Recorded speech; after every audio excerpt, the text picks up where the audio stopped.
আমাকে অন্যান্য দেশের মানুষ ট্রল করলে আমার কিছু আসে যায় না, বাট আমাদের দেশের মানুষ তো দেখতেছে আমি কি কষ্ট করতেছি।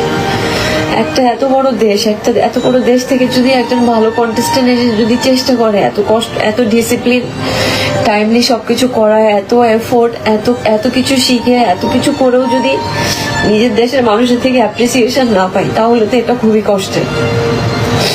আর আমি কতবার বলবো, আমি যদি বিকিনি না পড়ি তাহলে আমি টপ 30-তেই যেতে পারবো না।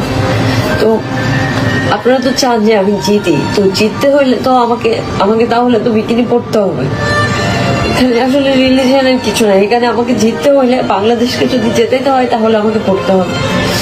তো আর এই জায়গাটা কিন্তু অনেক বড় একটা জায়গা, এতগুলি মানুষের সাথে কম্পিটিশন, এবং সবাই ভালো, এখানে কেউ খারাপ না, সবাই ভালো। তো এদের সাথে কম্পিট করতে হলে আমাকে কিন্তু অনেক ভালো করতে হবে, আমার দেশের মানুষকে অনেক আগে আসতে হবে। সবকিছুতে যদি আপনারা রিলিজিয়ান ডেকে বলে নিয়ে চলে আসেন, সবকিছুতে যদি এত গালিগালাজ করেন, মেয়েদেরকে যদি এত আটকায় রাখেন, মেয়েদেরকে যদি ঘরের মধ্যে রেখে দেন, তাহলে মেয়েরা কবে বের হবে, মেয়েরা কবে ভালো করবে? তাহলে তো কোনো মেয়ে কখনো কোনো কিছু করতে পারবে না। মেয়েদেরকে তো আগে আসতে হবে, মেয়েদেরকে তো ঘর থেকে বের হইতে দিতে হবে।